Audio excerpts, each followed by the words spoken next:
Bonjour tout le monde, j'espère que vous allez bien. Bienvenue dans cet épisode 19 de Hours and Talks. Épisode un peu spécial, puisque Val ne le connaît pas. Non, pas du tout. Est-ce que tu as un peu une petite idée de ce que je vais faire? Je t'en ai parlé un petit peu en off, mais... Bah, je sais que tu vas me poser des questions. Après, sur quoi, je sais pas. Mais ouais, trop stressé. Vraiment, là, je transpire. Il a les auréoles, le bonhomme. Épisode spécial, puisque du coup, on va s'intéresser un peu au parcours de Valentin, à sa vie, à qui il est. Je pense que c'est un peu non négligeable, étant donné que ça vous permettra aussi de s'identifier un peu à sa vision et de vous identifier surtout à lui, à travers ce qu'il pense, ce qu'il est et ce qu'il transpire apparemment. Je te jure, je suis pas bien. Je déteste parler de moi. Non, mais il n'y aura pas de questions pièges à proprement parler, c'est juste pour connaître l'humain avant tout. C'est quoi, pro et perso du coup? Ouais, un petit peu. On va mélanger un peu les deux. Pas de joker. Peut-être que tu seras dans la sauce, peut-être que tu seras pas dans la sauce, mais voilà. Ok. J'ai pris cette initiative parce que dernièrement j'ai regardé un concept qui me plaisait beaucoup. Je sais pas si vous connaissez, c'est Zach en roue libre. Je me suis inspiré un petit peu de ce concept-là. Je connais pas du tout. Donc voilà, on va voir si ça vous plaît et si ça nous plaît aussi à nous aussi. Il faut savoir que là, il me met dans la sauce, potentiellement, mais s'il met dans la sauce, je le mettrai aussi dans la sauce. Après moi j'ai une faculté à disparaître. Allez, super. Dernier épisode. Changer de nom, de pays. Du coup, pour commencer, on va parler de l'humain avant le coach. On va un peu déconstruire cette étiquette de toi que tu as de coach du coup sur les réseaux sociaux et Ok. pour le podcast. Première question qui est, si je demande à quelqu'un qui ne te connaît pas du tout, c'est qui Valentin Lecoq? Tu réponds quoi? Je pense que les gens de l'extérieur me voient comme quelqu'un de assez hautain, assez froid, mais à la fois de très accessible, dans le sens où quand je suis pas là, je suis dans ma bulle, vraiment je parais très froid, très concentré et un petit peu comme une pierre, tu vois, qui n'a pas d'émotion, rien. Ouais. Je suis assez Ok, glacial. Mais à côté de ça, il y a un autre parallèle, c'est que quand on est à la salle, tu sais, on est tous en même temps, on est là, enfin, si vous savez pas encore, à la salle, on est une petite quinzaine dans l'équipe. Ouais, il y en a beaucoup qui sont... Et de on chez est toi qui tous sont aussi amenés à être plus que de coach à coacher, on est aussi maintenant des potes. Et c'est vrai que maintenant, quand les gens me voient de l'extérieur et quand je rigole avec vous, je pense qu'il y en a plein qui me prennent pour un con. Parce qu'on va dire, je sais pas, celui tu vois, qui va peut-être apaiser une conversation, peut-être que celui qui va amener, comme toi un petit peu, tu vois, le petit... Peut-être toujours un petit truc de plus qui va Ouais. être un petit peu border, tu vois, pour rigoler. La détonation quoi. Ouais, c'est ça. Mais je pense qu'il y en a pas mal du coup qui me prennent un peu de haut, un petit peu, le mec qui n'a pas trop de QI, tu vois, un peu en manque de réflexion. Ouais. Est-ce que tu as pas cette vision-là parce que majoritairement il y a peut-être aussi un petit souci de confiance? Bah de toute façon c'est ma grosse problématique, c'est ça, hein, tu vois. Ouais, Enfin, j'aurais toujours imposteur, tendance à me rabaisser un petit peu, à remettre toujours en question et tout. Je trouve que c'est bien. Enfin, on a pu l'aborder avant, mais dans les précédents épisodes, c'était un petit peu la problématique, c'était que je me remettais toujours en question et tout. Et je trouve que ça a sa force et sa faiblesse aussi, mais il faut savoir s'en servir justement comme une force, tu vois. Mais ouais, ça c'est le problème de ma vie, ça. On a pu le remarquer. Majoritairement, si vous vous croisez à la salle et que vous êtes en train d'écouter un peu nos conversations, alors sachez que on est totalement en dehors, on est juste simple adhérent quand on se côtoie et on est juste potes. Ouais. On a un peu délaissé notre étiquette de coach que l'on réadopte tout de suite Ouais. parce qu'on a nos clients qui sont là, Ouais. nos coachés du moins. Du coup, voilà, faut pas faire attention et prendre au premier degré tout ce que l'on Mais peut dire. c'est trop difficile ça, hein, parce De que cloisonner. ouais, et même de toi à moi. Toi, je suis ton pote maintenant, mais j'étais aussi mon coaché. Et des fois, tu sais, il y a cette barrière, barrière, et c'est dans cette conversation, il y a peut-être des intonations des fois je dois avoir et qui sont très difficiles à avoir maintenant qu'on est un peu plus que coaché, tu vois. Et ouais, et puis même de la manière générale, quand les gens du coup de l'extérieur savent qu'on est coaché et qu'ils nous voient aussi proches, ils disent mais en fait est-ce qu'ils sont réellement coaché? Est-ce que c'est réellement pro leur approche, tu vois? Et je trouve que c'est assez difficile du coup de l'intérieur comme de l'extérieur, tu vois, à le percevoir. Et même moi des fois tu vois je me perds un petit peu là-dedans. tu vois. Oui, je pense. Après, il y aura toujours une question de respect entre nous deux. Oui, mais c'est ça. Dans tous les cas, il y a des limites qui ne seront pas franchies. Ouais. Allez, vas-y, bois, ça va te permettre de respirer. Je suis pas bien. On va revenir un petit peu dans le passé. Deuxième question. Ok. T'étais comment ado? Confiant, complexé, en avance, en retard? En retard, comment ça en retard? En retard, en mode... non, je rigole. No offense. En fait j'étais le gars... J'étais le gars seul, tu vois. Seul, ouais. J'étais vraiment le petit gros de la cour de récréation, toujours dans les buts, parce qu'il remplissait la cage, du coup il n'y a pas un ballon qui pouvait passer, tu vois. Ok. Dès qu'il fallait jouer au chat à la souris ou au gendarme au voleur, j'étais toujours celui qui était en manque de cardio et toujours celui qu'on mettait en tant que gendarme, parce que Ouais. c'était ta gueule, tu vois. Celui qui était touché en premier, quoi. Ouais, enfin c'était toujours comme ça. Enfin, dès qu'il y avait un trou du cul auprès de qui on pouvait rigoler, c'était vraiment moi, tu vois. Ça c'était très compliqué, ouais. Le bouc émissaire. Du coup, Ouais. pas confiant du tout. Bah ça a été ça du coup de mon CM1, même de mon plus jeune âge. Hein. Tout sur mes photos, quand je les ai regardées là récemment, j'étais gros, mais dès la maternelle, tu vois. Ouais. Et Est-ce qu'il y a un élément déclencheur qui a fait ça ou j'adorais manger. c'est juste ça, juste t'adores la bouffe? J'adorais manger, mais tu vois, j'avais pas conscience que je mangeais. Et puis mes parents n'étaient pas sensibilisés à ça non plus. Mes parents me disaient, bon, il mange, il est en bonne santé. Et puis tu sais, à l'époque, quand tu mangeais et que t'étais en forme, bah t'étais en santé, tu vois. Ouais, ça veut dire que tu mangeais bien et que du coup tu C'est ça. manquais pas de richesse Ouais. peut-être. Tu sais, à mon goûter, j'étais avec mon 4 étages pain Nutella. J'étais trop bien, tu vois. Club sandwich. Mais après, tu vois, je faisais pas le lien entre mon surpoids, mon mal-être. Parce qu'au final, tu vois, j'avais pas conscience que j'étais malade. Mais quand j'étais en cours de récréation, qu'il fallait courir et qu'il fallait m'imposer, bah j'étais pas bien, tu vois. Et ouais, j'avais pas conscience que c'était à cause du coup de tous ces. Une fois, je vais te raconter un truc, c'est une dinguerie. J'étais à table avec mon grand frère et mon petit frère il était pas encore né. Et en fait, j'étais en train de compter le nombre de pâtes que j'avais dans mon assiette pour savoir si mon frère en avait plus par rapport à moi. C'est une dinguerie ça. Ça, c'est une dinguerie. Mais Qui tu vois, fait ça j'avais pas conscience que Je fais ça. manger autant me faisait prendre du poids et que ça nourrissait en fait mon manque de confiance en moi. Tu vois, c'était paradoxal. Mais mes parents, tu vois, ils étaient pas éveillés par rapport à ça. Mon père t'a fait beaucoup, ma mère, elle voulait juste qu'on mange bien, qu'on soit bien, etc. Tu vois. Mais ouais, c'est une dinguerie. Ouais. Ok, du coup plutôt manque de confiance et Ouais. mais est-ce que mais pas en retard particulièrement, tu vois, t'avais quand même vécu avec ton temps. Ouais, pour moi j'étais à jour, tu vois. J'étais là, je parlais avec tout le monde de la vie de tous les jours et puis j'étais pas décalé quoi. J'étais comme tout le monde, j'étais accessible. Dès qu'il fallait parler, bah, je parlais avec grand plaisir parce que je suis assez sociable malgré le fait que de base je suis assez timide. Mais non, enfin, je suis très accessible. C'est juste mon manque de confiance en moi a fait que j'étais un petit peu en retrait dans les conversations. Et alors qu'aujourd'hui, tu vois, quand je suis avec vous, je suis hyper ouvert, j'initie des conversations et il n'y a pas de souci, tu vois. Mais c'est vrai que quand t'as ce manque de confiance, quand t'es jeune, c'est très compliqué de t'imposer quoi. Ouais, c'est très compliqué d'imposer une vision ou même Ouais. de participer à des conversations de manière Ouais. générale. Ouais. Mais du coup, tu restais quand même majoritairement ouvert malgré que les autres pouvaient C'est ça. avoir des a priori par rapport à cette différence qui, Ouais. on rappelle, du coup, un petit surpoids. Tu vois. Bah tu sais, t'es toujours le bon pote. C'est-à-dire que quand quelqu'un a besoin de toi, je suis toujours accessible, je suis toujours là. Même si tu me la mets à l'envers, à l'époque j'étais là, tu vois. En mode vas-y tape-moi dessus, t'inquiète pas, je te pardonne et on va jouer après, je t'invite à la maison, on boit un truc, tu vois. Alors qu'aujourd'hui, c'est pas pareil. Ouais. Aujourd'hui j'ai cette estime de moi, j'ai cette confiance en moi. À moitié du coup, mais vous avez compris. Et je sais très bien quelle est ma valeur et je sais très bien que ce que je peux tolérer et ce que je peux pas tolérer. Le manque de respect, je tolère plus. Mais du moins, tu as fixé des limites du coup. Exactement. Mais avant, tu vois, j'étais pas capable de faire ça. Ouais. Après, quand on est jeune, c'est un peu plus difficile d'en avoir conscience. Mais aussi. même, je trouve qu'aujourd'hui, je parle de manière générale, il y a beaucoup de personnes qui n'ont pas cette capacité à mettre des limites parce qu'ils n'ont pas assez d'estime d'eux. Et ça, vraiment, si ce podcast-là peut vous aider justement à vous réveiller là-dessus, franchement, c'est une des leçons, les plus belles leçons que vous pourriez avoir. Ouais. Ouais. Identifier les valeurs que vous voulez partager avec les gens, de un, ça peut vous rassembler, et de deux, surtout, bah, apprenez à vous connaître et surtout fixer des limites à ne pas dépasser pour ne pas que l'on vous manque de respect surtout. Ouais. Voilà. Même, tu sais, quand tu réussis à mettre des limites, tu mets des standards en place, tu te dis, bon, tu mérites mieux, donc forcément, du coup, tu vas prendre soin de toi, tu mérites mieux. Il y a des gens, du coup, qui vont se greffer à peut-être ta vision des choses. Et après, du coup, il y a un groupe qui va se greffer à ta vision. Et puis, c'est comme ça, tu vois, que tu crées des bonnes relations saines et solides. Ouais. Moi, je suis d'accord avec ça. T'as bien résumé la chose. Je trouve. Another one, est-ce que le bodybuilding t'a sauvé ou t'a révélé? Je veux pas dire qu'il m'a sauvé. Je respecte toutes les personnes qui disent que le Très bodybuilding m'a sauvé parce que bah, y a des personnes qui sont vraiment sorties de nulle part grâce à ça. Mais moi, ça m'a pas sauvé, je vais pas prétendre à ça. J'ai toujours été bien dans ma vie, mais c'est vrai que j'ai jamais été aussi bien que depuis depuis que le body fait partie de ma vie. Mhm. Mais ouais, je pense qu'il m'a révélé dans le sens où j'ai toujours eu cette image, tu vois, de chaque répétition, c'est un obstacle de ta vie. La série, tu l'as fait avec la manière, tu vas au bout de ta série, tu sais très bien qu'aujourd'hui, tu auras peut-être, je sais pas moi, une grosse dinguerie qui va tomber dessus, tu vas pouvoir la surmonter parce que tu réussis à aller à l'échec de tes séries. Tu vois, j'ai toujours associé donc, mes efforts à la salle, à de réelles difficultés dans la vie. Et je sais que du coup, si je suis capable d'aller au-delà chaque semaine et que je suis capable de surcharger avec des standards inchangés, tu vois, ça peut paraître abstrait, mais j'ai tellement rassocié tout ça à la vie que voilà, je trouve que je suis vraiment révélé et je m'affirme grâce au body, tu vois. Ok, donc tu vois ta vie un peu comme ton ascension dans le bodybuilding, Je te jure. comme une manière de s'entraîner. Exact. Et je me dis que tu vois, imaginons, tu vois, aujourd'hui, tu vois, j'ai mon chien à la maison Mhm. et c'est vraiment ce que j'ai de plus cher, tu vois. Et je me dis que si demain, genre, il est amené à disparaître, je sais vraiment que je serais profondément triste, mais c'est la vie, tu vois, je vais l'accepter.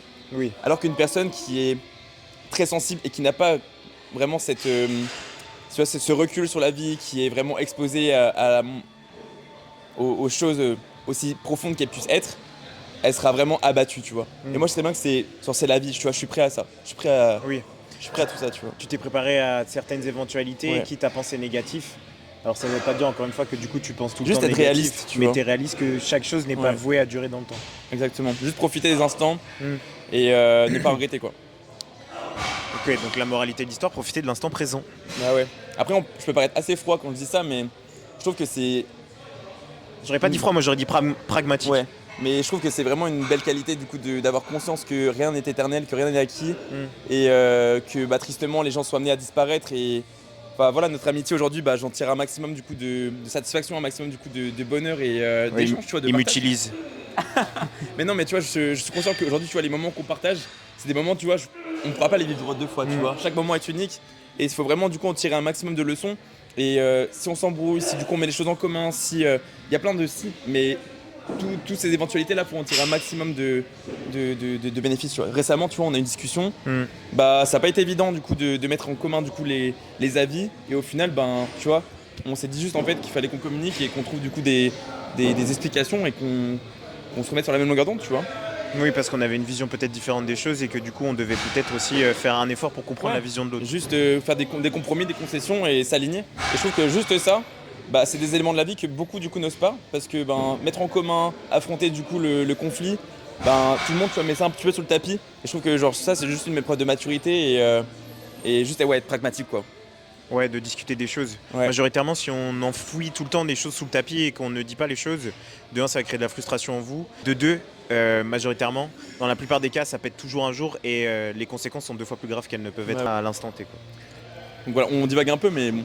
Oui, on a beaucoup divagué de la question parce qu'à la base c'était est-ce que ça t'a sauvé ou révélé? Du coup, plus révélé. Plus révélé du coup, ouais. Révélé. Un petit peu en lien, mais est-ce que du coup, tu as un fait marquant, un moment marquant, une quote à nous donner sur le fait que tu t'es dit ok, je vais en faire ma vie? En fait, j'ai toujours cette phase dans ma tête où, quand je faisais du football américain, je me suis fait démonter à la première action. Mais quand je dis c'est la première action, Découpé. Ouais. premier match, je me suis fait découper, j'arrivais plus à respirer, tu vois. Vraiment, le truc était vraiment très impactant et je me suis fait vraiment découper et c'était choquant. Même ma mère sur le bord du terrain, elle a eu peur, tu vois. Et à partir de ce moment-là, tu vois, je me suis dit bon, je vais me transformer, moi je vais prendre soin de moi. Et un jour, je fais une séance avec mon petit frère. Et je me suis dit en fait c'est ça que je veux faire. Même si mon petit frère à l'époque je pouvais pas le saquer, tu vois, il y a toujours ces hauts et ces bas avec tes frères, enfin c'est toujours les conflits, les rapports d'ego et la fierté de chacun. Et en fait je me suis dit en fait je passais tellement du coup de bons moments avec lui à la salle que je pouvais en passer genre 4-5 heures, 6 heures même. Et on faisait que ça notre journée. Après on rentrait chez nous dans notre chambre et on passait du coup notre temps espacé, on jouait à la console. Mais en fait je me suis dit que quand j'étais à la salle, genre je faisais quelque chose de bien, tu vois. Et j'apportais quelque chose à quelqu'un qui en avait besoin. Et je me suis dit en fait c'est ça que je veux faire. Ok. Donc ta révélation ça a été quand tu as coaché ton frère du coup. Ouais, exact. Que tu coaches encore à l'heure actuelle d'ailleurs. Oui, ouais. Parcours incre. En fait, avec mon petit frère, on a commencé une perte de poids il y a genre 3 ans. Et au bout de 2 mois, il arrête. Il avait perdu, je crois, 20 cm de taille. C'était vraiment incroyable. Mais voilà, stress, t'es jeune, tes émotions, les aléas. T'es pas habitué, t'es pas prêt quand t'as genre 16-17 ans. T'es pas prêt à avoir du coup un décès d'un père. T'es pas habitué à tout ça. Et lui, c'est un moment où ça l'a vraiment enfoui et aujourd'hui tu vois il a mûri, tu vois. Il a affronté des nouveaux aléas, pas aussi profonds que celui qu'il a vécu. Forcément ça l'a forgé, mais il n'a pas abandonné, tu vois, dans le récent aléa. Il aurait pu arrêter parce qu'il a eu des éruptions cutanées, il a fait du coup des grosses plaques sur sa peau. Je crois que c'était du psoriasis, je crois. C'est ce qu'il a fait. Et il aurait pu abandonner clairement. Et là tu vois qu'il a une dynamique où il est juste inarrêtable, tu vois. Tom, si tu passes par là, bisous. Ouais. Voilà. Après la prochaine question on en a parlé, mais du coup c'était quoi ton plus gros complexe à l'époque? C'était ton surpoids? C'était mes fessiers à l'époque. Tes fessiers? Ouais, en fait, il faut savoir que en fait, ça y est. En fait, il vous a pas dit, mais il veut devenir une wellness. Quel bâtard. En fait, j'avais 2 complexes. En fait, je savais très bien que j'étais en surpoids. Et t'avais les fesses plates. Ouais, j'avais les fesses. Mais j'avais les hanches super larges. Donc j'avais un ventre qui était genre gros, j'avais les fesses plates mais les hanches larges. Et pour moi c'était un complexe. T'avais inversé un peu. du coup. Ouais. Normalement, c'est dans l'autre sens. Le bombé n'était pas au bon endroit. Quoi. Normalement. Et en fait, du coup, chose mais vraiment toute bête. Et j'ai vu du coup une vidéo ce matin. C'est trop drôle parce qu'en fait, c'était une vidéo du coup d'une meuf qui disait que au lieu de toute la journée être genre comme ça et voûter sur toi-même avec le ventre qui sort, bah juste élève-toi, gaine-toi. Et en fait, toute la journée, je passais toutes mes journées à rentrer mon ventre pour paraître plus fit. Tu vois ce que je veux dire ou pas? Mais toute la journée, quand je dis toute la journée, c'est toute la journée. Je rentrais mon ventre. Et en fait, avec le temps, bah, mon ventre il s'est aplati. Mais vraiment, c'était une dinguerie. T'es le précurseur du vacuum un peu. Mais je rentrais mon ventre, vraiment c'était une folie quoi. Et je pensais qu'à ça, rentre ton ventre, rentre ton ventre, rentre ton ventre. Et du coup bah mon ventre il s'est petit à petit renforcé et du coup bah mon transverse je pense qu'il a aidé en fait à mon ventre du coup à s'aplatir. Donc mes viscères ils sortaient moins tu vois. Et à côté de ça bah, j'avais mes hanches qui étaient super larges et pour vous dire je faisais du 46 à mes 15-14 ans tu vois. C'est énorme 46 en pantalon. Ouais, ça commence à faire. Et c'était énorme. Et du coup, forcément, dans mes pantalons, j'étais pas bien. J'avais mon ventre qui s'aplatissait du coup avec le fait, du coup, je rentrais mon ventre. Et j'avais mes fessiers qui étaient super plats. Et c'était pas possible, tu vois. Okay. C'était ça mon complexe. Du coup, tu passais ton temps à bomber le torse, quoi. Ouais, exactement. Tu portes bien ton nom de famille, du coup. Quel bâtard. En vrai, c'est mon procès. Ok, donc tes fessiers. Je m'attendais pas à cette réponse, mais. Ouais. Aujourd'hui, okay, c'est plus ça. Aujourd'hui, c'est plus ça, mais voilà, mes fessiers ont fait partie de l'équation, ouais. Et du coup, aujourd'hui, c'est quoi ton insécurité silencieuse? Je vais pas dire que j'ai une insécurité. En fait, sur le plan perso, je vais pas dire que j'ai de l'insécurité. Vraiment, sur le plan perso, je suis trop bien et je suis trop reconnaissant du coup d'avoir l'entourage que j'ai aujourd'hui. Et c'est juste sur le plan pro où je m'estime jamais à la hauteur, tu vois. Ok. J'ai toujours du coup la remise en question. Tu vois, je me lève le matin, c'est qu'est-ce que je fais, comment je le fais, comment j'aborde les choses, est-ce que c'est assez bien ce que je fais, est-ce que c'est assez bien ce que je vais dire. Je suis toujours dans cette remise en question et je perds énormément de temps, je pense, dans mes journées à me poser des questions. Mais c'est grâce à ça, tu vois, que je produis de la qualité. Et à la fin de la journée, je suis en mode, ok, t'as d'être ça aujourd'hui. Ouais, ce que t'as fait, tu t'estimes heureux de l'avoir fait et surtout tu l'as fait avec la manière, selon ta manière à toi. Ouais. Et le mieux, tu vois, c'est quand tu te dis que t'as fini ta journée de bilan, tu fournis un bilan, 2 bilans, 3 bilans, tu finis les bilans avec le sourire, en mode, ok, aujourd'hui t'as fait ton job et la personne avec qui tu bosses, elle ne peut que être satisfaite, confiante pour la suite. Ouais, t'as aidé une personne de plus dans cette journée-là exact, et du coup t'as accompli tes missions. Ouais. Je vois ce que tu veux dire. C'est comme ça que je m'accomplis, hein, de toute façon. Du coup, plus d'insécurité du côté pro. Ouais. Bon, perso, on n'aura pas de croustillant du coup. Hein? Perso, on n'aura pas de croustillant. Peut-être que ton insécurité, ça va être d'un jour faire cramer ta baraque avec tes œufs.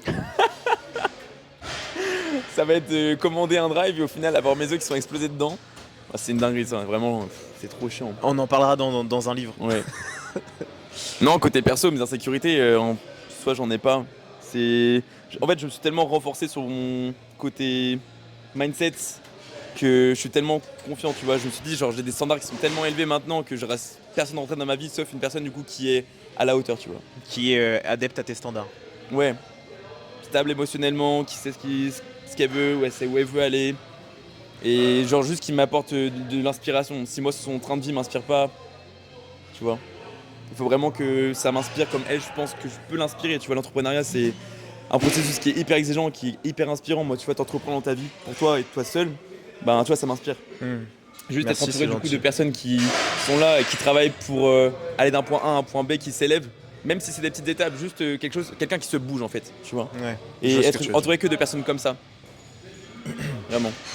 Quelqu'un qui a un combat et qui mène son combat de son côté, Ouais, etc., qui se donne les moyens ouais. d'y parvenir. Parce que le nombre de personnes, tu vois, qui demandent de gravir les échelons, mais qui ne sont pas sur des actions qui sont réellement cohérentes, sur des choses qui ont réellement du sens. Peut-être des fois, il y a des personnes qui sont assez maladroites et qui ne travaillent pas sur le bon endroit. Ça, c'est hyper maladroit et tristement, il y en a plein. Mais ouais, juste une personne de manière générale qui est là pour des raisons évidentes, profondes et qui se bat pour ça en fait, pour y arriver quoi. La transformation physique quoi. Ça rejoint ça, le processus. Bah du coup, on a fini la première partie. Ah ouais? Ok. Ouais. Ça va, tu t'en es plutôt bien sorti, je trouve. Ok. Franchement, il n'y a pas eu de piège et tout, etc. Tu transpires moins, Ok, j'espère. Non, je te jure, je suis pas bien, je suis trop chaud. Alors, la deuxième partie, on va s'intéresser à la naissance d'Hour Vision. Wow, ok. Première question, hyper simple. Ouais. Pourquoi Hour Vision? À la base, j'ai commencé sous le nom de... VL Coaching. Ouais. C'est Sacrée rincé. époque. C'était rincé. En fait, Vel Coaching, du coup, ça a fait son temps et j'étais très content. Mais à un moment donné, si tu veux avoir un projet qui réunit, qui rassemble, tes initiales, ça va 2 minutes. Oui. C'est pas pro, tu vois. C'est comme si tu fais VB Coaching, tu vois. Moi, j'aimais pas ce que ça donnait. Du Tu coup, vois. j'ai pas fait. Ça fait VNB, Ça fait bar. le bar. Mais voilà, pour revenir du coup au projet, ça a fait son temps. J'étais très content. Ça a marqué une certaine ascension jusqu'au moment où j'ai eu un déclic dans ma DA, dans la manière de faire, dans la manière du coup de communiquer mes valeurs, etc., mes principes. Et je me suis dit qu'à partir du moment où j'avais vraiment du coup cette confiance et cette détermination beaucoup plus haute que ce que j'avais au départ, parce que forcément un succès en amène un autre et du coup après tu arrives à être ambitieux et t'as toujours plus soif d'autre chose, tu vois. Et je me suis dit en fait il faut que je trouve un nom qui rassemble. Et en fait j'aime beaucoup l'anglais. Je parle beaucoup en anglais dans mes stories et j'aime beaucoup ça, sur des mots impactants, sur des directives et sur des mots qui sont vecteurs de progression et d'ascension. Et je me suis dit en fait notre vision quoi. Tout simplement. Ouais, notre vision, our vision. Ok. Point barre. Il n'y a pas eu peut-être une référence à ce que tu as pu voir ou Non. une référence à un body que t'aimes bien ou rien du tout, juste Non. ça vient de... Non, juste j'avais trop envie, tu vois, de partager une vibe, de partager une idée. Et je trouve que la vision, ce qui est concret, tu vois, te voir autant que moi je te vois concrètement, c'est tellement ça, tu vois, c'est aussi simple que réel, tu vois. J'ai Ok. pas trop d'explications supplémentaires, je suis désolé. Non mais c'est une explication comme les autres et genre c'est ce qui fait aussi le parcours Mais d'avoir... juste à avoir quelque chose qui rassemble, tu vois, une vision, une ambition commune, c'est ça. C'est ça l'idée. De toute façon, rien que dans le nom, on peut déjà commencer à comprendre ce que ça veut dire et les valeurs que tu veux en dégager. Ouais.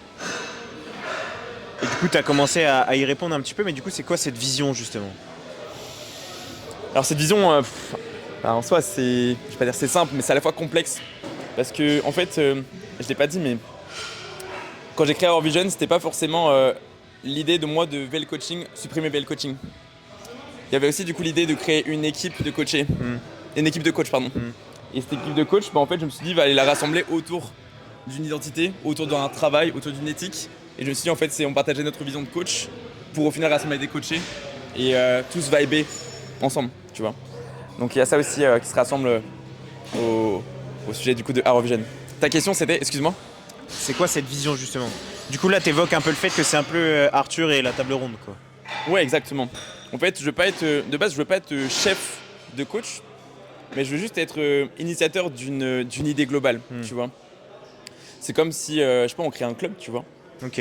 Comme si là, par exemple, tu créais RBC et que tu rassemblais Ouais. autour d'une pratique, autour d'une passion, Ouais. autour d'une vision, Ouais. justement, du coup. Et par rapport du coup à ce que je veux rassembler dans cette vision, c'est juste une éthique de travail. Je trouve que le coaching aujourd'hui, c'est tellement, je vais pas dire en dents de scie, mais c'est-à-dire qu'il y a beaucoup de coachs qui sont pris pour des clowns. Ouais. C'est-à-dire qu'on a tellement aujourd'hui, genre tu tournes la tête, t'as un coach, tu tournes la tête, un autre coach. Il y en a tellement partout. Mais le nombre de coachs qui sont réellement là pour des raisons profondes, il y en a peu. On en a parlé dans des podcasts récemment, je crois que c'était dans les premiers, où je parlais du coup de marketeurs, de businessmen. Alors il y a des businessmen qui réussissent très très bien. Ils réussissent à être businessmen et à prendre soin de leurs clients et avoir des résultats incroyables. Mais il y a beaucoup qui n'ont pas de résultats, tu vois. Donc au final, ça fait que les gens prennent juste l'argent des gens. Et ça, je déteste ça. Oui, donc majoritairement, ils se sont intéressés au coaching parce que ça marchait bien, que c'était en vogue et que du coup, ils pouvaient prospecter dessus. Ouais.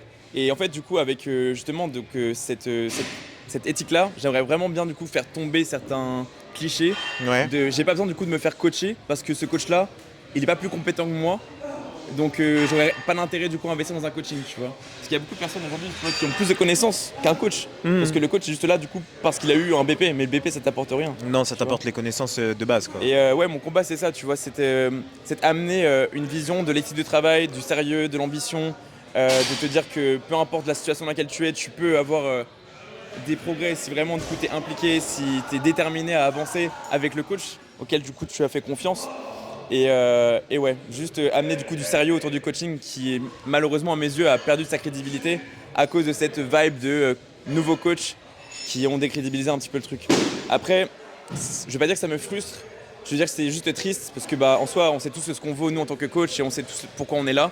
Il y a des gens qui se voilent la face, c'est comme ça. tôt ou tard, de toute façon, il y a des changements. Les gens feront des changements de eux à eux-mêmes. Parce que quand ils verront que ça marche pas, quand ils verront qu'ils se retrouvent pas, c'est ok, c'est des choix et c'est la vie. Mais voilà, juste ramener du sérieux, quoi. Juste te dire qu'en fait, c'est un vrai boulot. Je sais pas si les gens se rendent compte du coup de ce que c'est réellement. Je pense pas majoritairement, je pense que du coup les gens voient plus ça comme un loisir. Et tu vois, c'est que mon avis.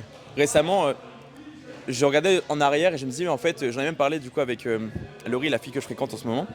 Et je lui ai dit, mais en fait, comment les autres coachs font pour avoir de la vie perso. Et en fait, elle me dit, mais en fait, je suis une autre coach qui s'appelle Océane Voisin, tu vois. Je sais pas si elle passera à écouter ce podcast. Et je dis, mais en fait, Océane, en fait, elle est comme toi, elle est débordée par son taf, elle a sa création de contenu à faire, elle a ses séances à faire, sa prépa à suivre, parce qu'elle monte dans 16 semaines sur scène. Elle a ses partenariats, elle a plein de trucs à gérer. Et c'est vraiment, je pense que, tu vois, genre j'ai juste mentionné 4 trucs, mais à travers ces 4 trucs, il y a tellement de sous-parties, de sous-compartiments, et c'est tellement prenant, c'est tellement énergivore. Alors, je kiffe ce que je fais, mais c'est vrai qu'il y a un moment donné, je pense que les gens se rendent pas compte de tout ce que ça implique, de tout ce que tu dois faire pour exceller dans l'entrepreneuriat aujourd'hui. Oui, et que surtout, c'est pas parce que tu as une étiquette de coach que tu as que cette étiquette-là. Tu as aussi l'étiquette de community manager, Ouais. tu as l'étiquette du coup de manager, tu as l'étiquette de forcément marketeur, tu as l'étiquette. Tu as plein d'étiquettes. Parce qu'on se rend pas compte, mais genre, ton rôle aujourd'hui, c'est être coach et être à 100% là pour tes clients. Genre, ta mission de base, c'est tes clients et en prendre soin à fond. Mais, à côté du coup de ce 100% là, tu dois être à 100% aussi dans ta communication, dans tes stories, dans tes posts. Tu dois être organisé. S'il y a un aléa, comment tu fais? Si, je sais pas moi, t'as une vie personnelle à côté. Moi aujourd'hui, genre, j'ai la chance du coup de pas avoir de vie perso parce que je fais que ça de ma vie. Et je sais pas comment je ferais du coup pour avoir une vie perso. Je sais pas comment. Je pense que tu trouverais naturellement du temps à dédier à ça, tu vois. Mais je suis tellement pris par ça. Ouais, mais je pense que naturellement, tu prendrais du temps pour ça. Je pense que ça va venir dans les prochaines années. Là, je pense qu'aujourd'hui, j'ai une vie qui est très prise par les projets qui arrivent cette année. Et je pense qu'à ça tout le temps. Genre, je pense pas à ma vie perso, quoi. Mais tu vois, cette question que je me suis posée, c'est est-ce qu'il y a que moi qui suis dans le rush constant et permanent? Ou est-ce qu'il y a aussi d'autres coachs? Et du coup, la personne du coup, à qui je parle m'a dit non, il n'y a pas que toi, il y a d'autres personnes aussi. Mais c'est vrai que quand tu aspires à plus et à développer du coup ton identité, développer du coup ton image, et même si c'est pas pour faire plus de clients, juste pour faire parler du coup de ce que tu fais et montrer à quel point tu en es fier, vraiment tu vas te mettre dans un rouge, mais t'imagines même pas à quel point du coup tu vas être dans un rush, quoi. Il faut vraiment te mettre dans un rush et ne pas avoir d'autres choses à côté. Ouais. Et des fois, même t'entraîner, ça devient dur, tu vois. Ouais. Bah, tu vois, cette semaine, je suis toujours dans le rush, tu vois. Mes séances, elles ont été décalées. Hier, j'ai pu m'entraîner que sur 1 heure.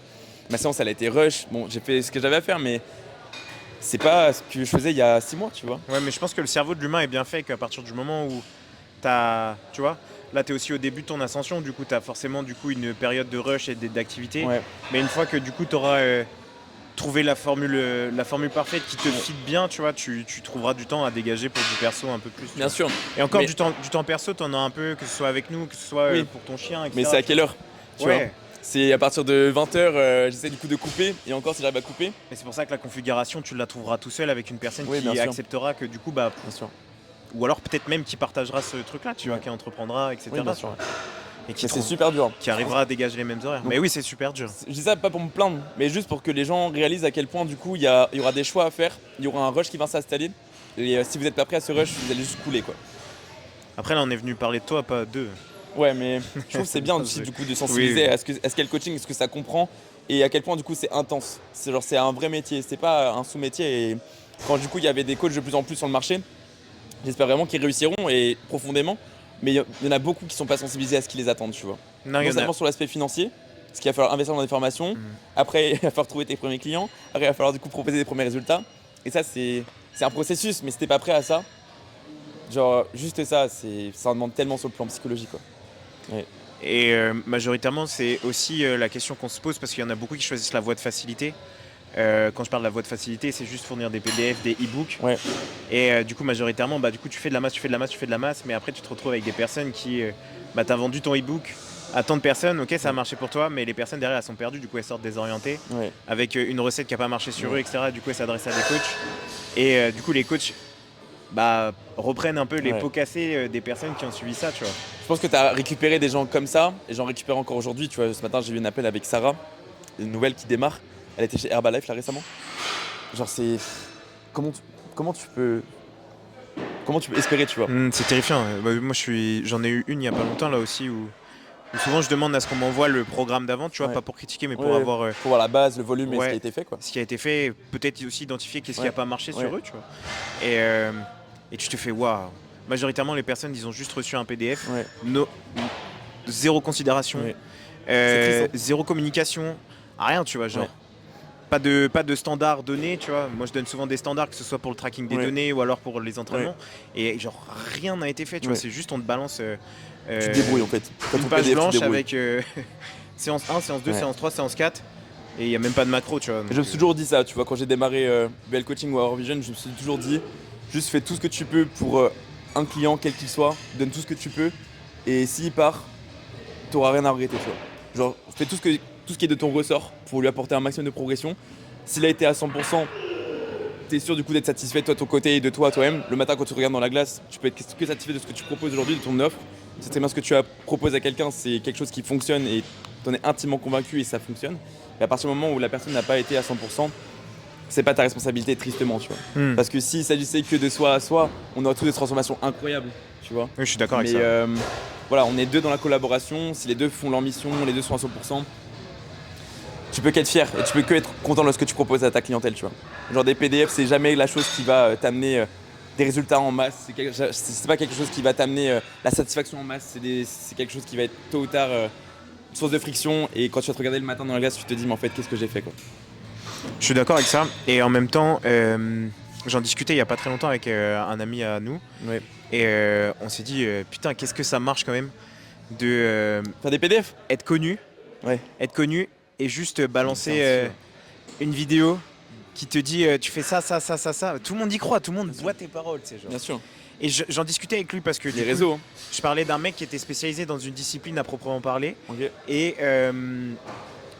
je disais, quand il conseille sur du renfort, etc., Ouais. je le trouve vraiment gaze-mère parce que il sait même pas ce qu'il explique, tu vois. Ok. Il te dit, ouais, tel exo, il connaît pas le nom de l'exo. Ouais. Il te dit juste, ça travaille ça à peu près. Et il te dit, tu fais 15 répétitions et tu retiens la charge 3 secondes et puis après, t'es exposé sur ta montée. C'est triste. Ok, hein. d'accord. Ouais. Mais genre, C'est le marketing et pour c'est. qui, pourquoi, ouais. comment. Et à côté, ça te vend des e-books ou ça te vend des Discord à 250 balles le Ouais. mois, tu vois. Et sauf que là, aujourd'hui, du coup, il se retrouve avec une fortune, tu vois. Tant mieux pour lui. Mais après, c'est toujours la Je question l'envie pas, de, hein, mais- de l'éthique de travail, ta conscience. Et si t'es ok avec ce que t'as proposé, si t'es aligné et ta conscience elle est tranquille, GG à toi, tu vois, bravo à toi. Mais je sais que moi c'est pas ce à quoi je m'identifie. Ce à quoi je m'identifie, c'est vraiment mon coach et terminé, quoi. Je suis plutôt d'accord avec toi. Puis même, c'est genre trop bien, tu te lèves, tu discutes avec les gens, Ouais. tu résous leurs problématiques. Moi, je prends un plaisir monstre à me lever le matin, à répondre à tout le monde et à noter leurs victoires. Genre, j'ai perdu 1 cm de tour de taille, j'ai perdu 1 kilo, j'ai perdu 500 grammes. Ah ouais, aujourd'hui, j'ai mangé toutes mes calories, aujourd'hui, j'ai fait mes 10 casse-têtes et tout. Genre, c'est trop bien, tu vois. Tu reçois un vocal de 1 minute pour quelqu'un qui te dit, j'ai fait telle séance, ça s'est trop bien passé, je me suis démonté, là, je peux plus Ouais. marcher ou un truc du genre, tu vois. C'est trop T'es inspirant ça. trop heureux dans ta vie, tu vois. Du coup, voilà. Toi tu vas à la salle derrière, t'as juste 10 messages comme ça, t'as 10 raisons de tout péter et tu vois. T'as 10 raisons de performer. Ouais. On a un peu divagué, mais c'était pour la bonne cause, je pense. Du coup, là, on va parler du début d'Hour Vision. Ouais.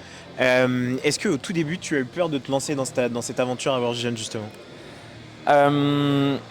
Non. Alors en fait, c'est assez bizarre, mais j'ai envie de te dire que je suis assez chanceux de ça. En gros, toute mon enfance, ma mère me disait à chaque fois t'agis et après tu réfléchis. Et je pense que si j'avais eu conscience de ce qu'était l'entrepreneuriat avant, ça aurait fait tellement de peur que Ouais. ça m'aurait freiné, tu vois.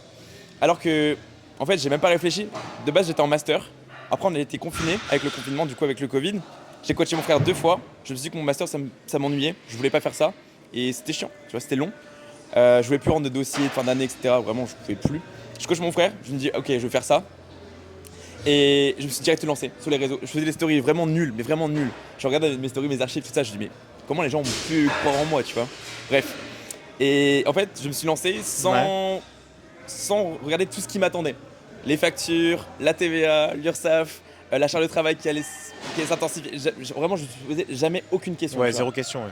Et je pense que c'est le fait du coup de pas m'être posé de questions Je me suis dit, vas-y, en fait, je fais ça aujourd'hui, je fais cette mission-là aujourd'hui. Juste, je coach, je fais du mieux que je peux pour me coacher moi, et coacher mon petit frère et coacher du coup les personnes que j'avais prises gratuitement. Et ça m'a amené du coup cette confiance petit à petit, et créer mes victoires et nourrir du coup mon envie du coup de mieux faire, etc. J'avais pas l'exigence que j'ai aujourd'hui, mais bah voilà, j'en suis là du coup grâce à tout ça. Mais j'ai envie de te dire que non, en fait, genre dès le départ, j'avais aucun frein parce que j'avais même pas idée de ce que ça pouvait représenter. Ok, donc l'ignorance des conséquences Ouais, t'a amené à ne pas avoir peur. ouais. C'est En fait, bien j'avais comme juste, vision des choses, en vrai. j'avais trop envie, tu vois, d'aider les gens. Et je me suis dit, en fait, je veux faire ça coûte que coûte. Alors après, du coup, j'avais l'aspect financier où j'étais assez aisé, dans le sens où j'avais déjà travaillé en alternance. Du coup, j'avais mes économies de côté, j'avais du coup ma famille qui m'aidait beaucoup, faut le dire, hein. Ouais. Ma famille qui m'aidait beaucoup, et j'avais le chômage que je touchais. Et je me suis dit, donc j'ai toujours un plan B au cas où, tu vois, genre au départ, bon, s'il fallait encaisser des mois où je faisais pas beaucoup de rentrées, c'était pas très grave. Au moins, du coup, j'avais les économies de côté. Mais c'était pas le problème. Juste, en vrai, je regardais même pas mes comptes bancaires, je regardais même pas. Juste payer mon loyer et je regardais même pas mes comptes bancaires. Et en fait, tous les jours, j'étais à fond dessus. Et je me suis dit, mais en fait, c'est bon, ça marche. Le premier mois, genre, j'ai jamais eu de. Pour vous dire, j'ai jamais eu du coup, dès le départ, hein, parce que vraiment, j'étais à fond dedans. Bon, j'ai été aidé par RBC, parce que RBC, du coup, ça a été mon alternance pendant une année, donc ça a fait la passerelle. J'avais même pas eu de RBC, j'avais un client, il me payait 50 € par mois. Et après, le deuxième mois, fin du coup de RBC, je commençais à 950 € direct. Et après, ça a fait 1200, 1300. Enfin, ça n'a jamais du coup baissé. Ouais. Tu vois. Donc, j'ai jamais eu du coup cette peur financière, malgré ça aurait pu être une peur au départ pour quelqu'un d'éveillé, parce que forcément, le financier aujourd'hui, c'est super dur, tu vois. Mais ouais, j'ai envie de te dire que c'est un coup de folie. Vraiment, c'est un coup de folie, c'est un côté impulsif, tu vois. Paris gagnant, du coup. Ouais, c'est ça. Bonne pioche. Paris gagnant. T'as tout Ouais. misé sur le rouge à la roulette et t'as tout gagné, quoi. T'as braqué le casino. Mais vraiment, ouais, c'est une dinguerie quand on y réfléchit. Mais En c'est vrai, oui, très belle aventure. c'est vrai. Et après, to be continued. Ouais. Est-ce que t'as déjà eu des doutes dans cette aventure au point de vouloir tout arrêter? Ouais. Ouais. Ça, c'est aussi, je pense, beaucoup en lien avec ton syndrome de l'imposteur, non? Non. En fait, faut savoir que, je le dis, je le répète, et je l'ai encore fait preuve de ça aujourd'hui, et j'en fais preuve encore. Il y a plusieurs choses qui peuvent le prouver, mais je vais vous donner du coup, je vais te donner 2 exemples. T'es impliqué en tant que coach, tu donnes tout au point du coup de plus endormir. Mhm. Tu fais confiance, tu as des retours qui sont pas cohérents par rapport au plan, tu te remets en question une fois, 2 fois, 3 fois. La personne te cache des choses, la personne te ment délibérément. Tu te dis en fait, qu'est-ce qui va pas? Est-ce que c'est mes compétences? Est-ce que c'est mon plan? Qu'est-ce qui se passe? Ouais. La personne du coup développe des troubles, tout se remet en question. Elle est censée monter sur scène dans quelques mois, tu te dis merde, qu'est-ce qui se passe? Pour qui tu passes? Et en fait, je me suis dit en fait, je vais arrêter. Genre si ça se passe comme ça avec elle, ça se passera comme ça avec tout le monde. Ouais. Alors que tout le monde à côté avait ses résultats. Oui, oui. Mais elle, je faisais un focus dessus parce que je me disais, elle c'est ma priorité, son projet c'est ma priorité, comme les autres, tu vois. Mais elle, ça allait pas dans son projet. Et je me suis dit, mais en fait, on va où comme ça, tu vois? T'avais un peu un entonnoir, là, du coup. Ouais. Je me suis dit, en fait, la seule solution, c'est que, genre, par souci du détail, la seule solution, c'est que j'arrête tout mon coaching parce que, genre, je peux pas prétendre coacher si avec un seul projet, ça va pas. Et du coup, je me suis dit, bon, je réfléchis.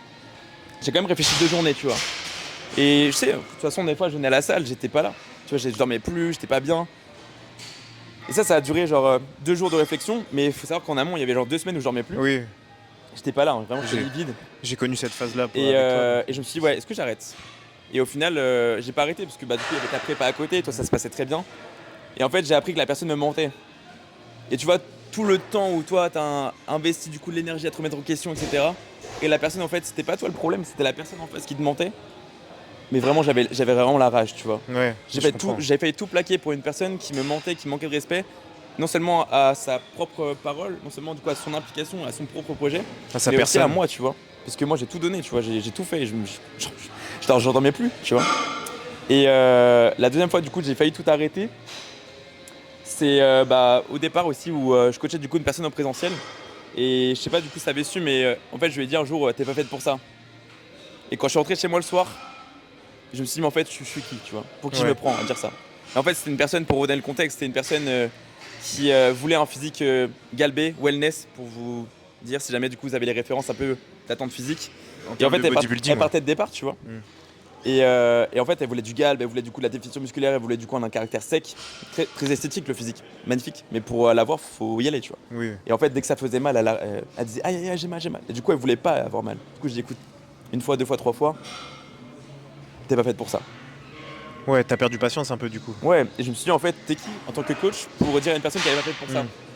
Donc dans le fond, j'ai raison, mais la manière avec laquelle je l'ai dit, c'était impulsif. J'ai pas été pédagogue, tu vois. Oui. T'as pas sensibilisé peut-être au contenu que ça Ouais. demandait, etc. Bah dans le sens où je lui ai dit dès le départ que ça va pas être facile. Enfin, du moins dans la patience qu'il faut avoir. Ouais, sur le moment, vraiment, tu sais, j'ai eu peur, tu vois, tu te dis ouais, j'ai mal. Ok, t'as mal articulairement. Elle fait non, ça brûle. Bah oui, mais c'est le but en fait, tu vois. Bah c'est le sport, cocotte. Ouais. Donc c'était vraiment deux phases où c'était très difficile, ouais. Ok. Et du coup, majoritairement, t'as tenu parce que j'étais là. Bah Ça, parce que on a l'équipe- compris. Parce que t'as des retours 1, 2, 3, 4 retours et puis t'as tous les projets, tu vois. Je vais pas dire le nombre qu'on est aujourd'hui, mais Beaucoup. on est beaucoup. J'ai cette chance et je suis bien entouré. Et juste, tu vois, quand t'as le nombre de projets qui fonctionnent à côté et qu'il y en a un du coup qui ne va pas, je vais pas te dire que je m'en fiche. Pas du tout, c'est pas ça le truc. C'est juste que je reprends du recul. Je me dis, ok, il y a ça, ça, ça. Je communique avec la personne, qu'est-ce qui va pas, qu'est-ce que tu fais de bien, qu'est-ce qui va pas. J'ai acquis aussi l'expérience aujourd'hui de me dire que, ok, il faut que je pose des bonnes questions, ça, ça, ça. Et il y a toujours du coup un petit truc à chaque fois du coup qui peut faire en sorte que la personne du coup stagne. Et voilà, c'est pas parce que du coup il y a un projet aujourd'hui qui stagne, qui ne développera pas du coup la progression la semaine prochaine. Tu vois, faut pas en faire une généralité, faut pas prendre tout à cœur, faut prendre du recul, rester émotionnellement stable et pragmatique, lucide. Et avec de la communication, tu débloques une progression, quoi. De toute façon, dans tous les aspects de ta vie, si tu communiques, dans tous les cas, tu réussiras. Enfin, t'aboutiras toujours à quelque chose. Ouais. À Et tu un vois, point. on est tous amenés à stagner, mais quand c'est quelqu'un du coup qui est sous ta responsabilité, c'est toujours mal vécu. Et moi j'ai toujours mal vécu. Mais c'est normal, tu vois, de stagner Oui. dans un moment du coup de ton processus, tu C'est vois. de la frustration. C'est Ouais. énormément de frustration Ouais. quand t'as une personne qui stagne en face de toi. Et c'est encore plus frustrant quand la personne en face de toi a l'impression de stagner alors que c'est pas vrai. T'auras beau faire une journée de bilan de zinzin, si t'as un bilan qui est un petit peu en dessous, il s'est pas passé comme prévu, Bah ça te fait chier tu quoi. retiens que ça. Ouais, dans ta tête ça te mine Ouais. le moral. Et ça arrive à tout le monde. C'est normal. Tout le monde est amené à stagner tôt ou tard, faut juste adapter un moment et puis déclencher la progression supplémentaire, quoi. En tout cas chez nous dans notre sport c'est la dure loi du sport quoi. Ouais. Question suivante. Dans ton aventure Our Vision, Ouais. ton aventure de coach du coup, qu'est-ce qui a été le plus difficile pour toi? Est-ce que c'est mentalement ou techniquement d'être coach? C'est difficile. Techniquement, Techniquement tout ce que ça implique, les connaissances, etc. Ou mentalement, la gestion de projet. on décompose. Techniquement, j'ai toujours su que j'étais quelqu'un du coup d'assez ouvert d'esprit et très à l'écoute. Ouais. Sensible à ce qui se passe. Donc même si j'étais pas formé sur un sujet, j'étais capable du coup d'écouter la personne, d'écouter du coup ses symptômes, ses retours pour trouver une solution. Aujourd'hui, tu vois, genre j'ai ça et maintenant j'ai les formations. Et t'informer derrière après. Ouais. Et du coup, genre je m'estime psychologiquement à un degré du coup de confiance qui est mais genre méga haut, tu vois. Parce que j'ai tellement confiance en chacun projet, j'ai tellement confiance au plan et en votre communication, à ta communication comme celle de Evan, de Timothy ou de peu importe, bah que je suis tellement serein, tu vois. Genre vraiment ça c'est un cap dans ton ascension de coach. À partir du moment où tu l'as, genre je vais pas te dire que genre t'es inarrêtable mais un peu quand même. Je pense que j'ai encore beaucoup de choses à apprendre, notamment sur l'aspect prépa parce que je débute, etc. Mais je suis tellement confiant pour l'année qui m'attend que ouais, tu vois, genre j'ai tellement confiance que c'est, je vais pas dire que j'ai pas été freiné techniquement, mais j'ai pas été freiné techniquement. Ok. Donc pas, ce serait plus sur l'aspect du coup mental. Mentalement, Ce bah serait plus c'est dur. la remise en question perpétuelle de est-ce que tu fais bien, est-ce que c'est bien dosé, est-ce que t'es pas trop exigeant, est-ce que t'es pas trop bienveillant, trouver le juste milieu. J'ai toujours été amené à être un coach trop dur au départ plutôt que pas assez pour former la personne directement, quitte à en demander trop et qu'après du coup elles me disent que c'est un petit peu trop et qu'on réajuste plutôt que d'être trop bienveillant et que ce soit un coaching lifestyle, tu vois. Ouais. On n'est pas là pour se casser dans le sens du poil, même si on est là pour progresser et dans un caractère sain. J'ai toujours eu tendance à vouloir être trop dur, même si dans la vie de tous les jours je suis quelqu'un de hyper doux, bah toujours avoir ce caractère assez fermé, assez directif.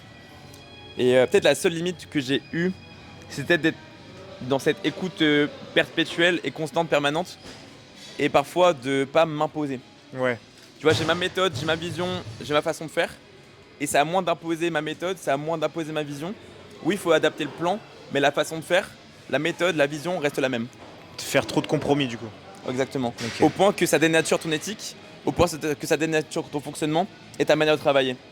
Il n'y a pas pire que de changer ta méthode pour quelqu'un du coup qui veut pas s'y façonner. Oui. Tu vois, t'as amené quelqu'un à ce niveau-là, t'as amené quelqu'un à un niveau de sèche tel que celui-ci, tu l'as répété encore et encore et encore sur 1, 2, 3, 4 projets, etc. etc. Et une personne du coup aujourd'hui veut te réapprendre à travailler. Non, tu sais travailler, juste tu m'as fait contacter, tu m'as fait confiance, à travailler comme moi je te demande et tu verras que ça fonctionnera. Tu veux pas travailler comme moi je fonctionne, bah trouve un autre coach. Ok. Du coup, trouver un autre coach, c'est ce qu'il vient de dire. Non, Mais je non, rigole. mais il y a ta façon de travailler, Oui. tu as les données du coup que ton client est capable du coup de te donner, ce qu'il est capable de faire. Bah avec ce que tu es capable de me donner, bah moi du coup je te fournis tel plan, suis le plan et terminé. Et c'est pour ça qu'on parle tant d'identification. Exactement. Et troisième partie, là, ça on va être plus sur ton rapport au bodybuilding. Là, tu as un choix à faire, hein. C'est comme tu préfères. Ouais. Le bodybuilding pour toi, c'est un sport ou un outil de construction personnelle? Un outil de construction. Ok, why? Ben en fait le sport en lui-même, le bodybuilding en lui-même, c'est un lifestyle, c'est ce que tu fais matin, midi, soir, que tu sois à la salle ou pas à la salle, à l'extérieur. Mm. Mais le moment où tu te construis, c'est à l'entraînement. Ok, ouais. Tu Ouais, vois, je suis d'accord avec ça. chaque série, chaque effort, c'est une leçon. Est-ce que tu as tout donné? Oui. Est-ce que tu n'as pas tout donné? Non. Et pourquoi? Tu vas vraiment tirer des leçons de chaque Ouais. effort. Tu as fait une mauvaise séance. Ok, qu'est-ce qui s'est passé? Tu apprends sur toi à prendre du recul. Tu apprends à te remettre en question et à juste trouver des solutions de manière à ce que l'imprévu n'y arrive plus. Tu vois, là, j'ai un coach hier qui a fait une mauvaise séance jambes. Il y a des aléas qui lui sont tombés dessus. Ouais. Et du coup, je lui ai dit, écoute, culpabilise pas. Juste ta frustration aujourd'hui, je la comprends, je la ressens. Mais tout ce que tu as à faire de mieux, c'est de te remettre en question pour que la semaine prochaine, tu sois insensible à tout ce qui t'est arrivé. Ok, je vois ce que tu veux dire. Parce que tu as fait tout ce qui était de ton ressort pour proposer la productivité. Il y a des aléas, des choses externes à tes volontés. Mm. Ton environnement a fait que c'était compliqué cette séance-là. Bah, à toi, la semaine prochaine, d'être pragmatique, lucide et de ne pas te faire envahir par ces ondes négatives et gère tes émotions de manière à rester concentré parce que sinon tu passeras encore à côté de ta séance. Et je lui ai dit, là, on est en mars, bientôt. Ouais, Et quasiment. dans 102 séances, t'es sur scène. Tu vois? Donc tes séances comptent aujourd'hui. Ok. Ton temps est compté. Ouais, toutes tes séances comptent, je vois. Donc t'as pas le choix que d'être dans tes séances et d'être dedans à 100%. Tu vois? Moi, je trouve que du coup, de manière générale, c'est la discipline qui en dit le plus sur ton degré de maturité. Ouais, tellement. Tellement. Parce que t'as les personnes qui vont réagir à chaud, dans un sens où elles vont s'écouter en mode ok, je fais une mauvaise séance, je rentre chez moi, je termine pas. Ou alors est-ce que tu fais de ton mieux justement du coup pour finir ta séance. Et ça, je pense que au début dans ma progression, j'étais le genre de personne à être un peu en mode putain, ok, j'ai pas fait une bonne série, je rentre chez moi, tu vois, je m'énerve. Vraiment, je m'énerve contre moi-même et je me dis ok, je retourne pas là ça pendant 2 jours. Et au final, tu renoues avec les difficultés que tu as rencontrées, tu te remets en question, tu mûris, tu te dis en fait plus jamais. Et en fait, tu fais tout ce qu'il faut pour avancer. Pour pas te laisser perturber une série de ratés, la prochaine c'est la bonne, tu vois. Et puis après, c'est relatif aux événements de ta vie, c'est Oui, tes traits de caractère aussi, Ouais. ton comportement de base, puis qui tu es tout simplement. ton éducation, tout ça. Tu penses que beaucoup de gens font ça pour les mauvaises raisons ou pas? Le body. Honnêtement, non.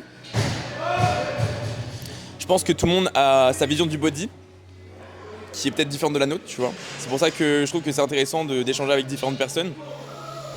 Est-ce que tu trouves pas qu'il y en a beaucoup dernièrement qui font ça pour la fame? Parce que c'est en train de monter un peu. Dans tous les cas, ce que j'aime dire à ce genre du coup de questions, c'est que tu as une conscience et une seule conscience.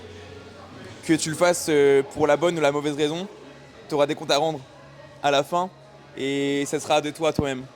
Ça sera pas de toi à eux, tu vois.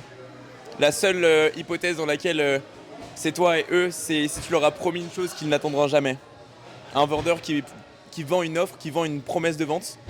Et du coup, tu as ton client qui achète et qui se dit bon, ok, j'aurai des résultats avec ça alors qu'il les aura jamais. Ouais. Parce que du coup, il n'y a pas l'explication, il n'y a pas l'accompagnement, il n'y a pas l'éthique de travail, il n'y a pas tout de manière à ce que ton client soit averti, aguerri et dans les meilleures conditions, tu vois. Donc Les gens font ça pour les raisons qui leur sont propres.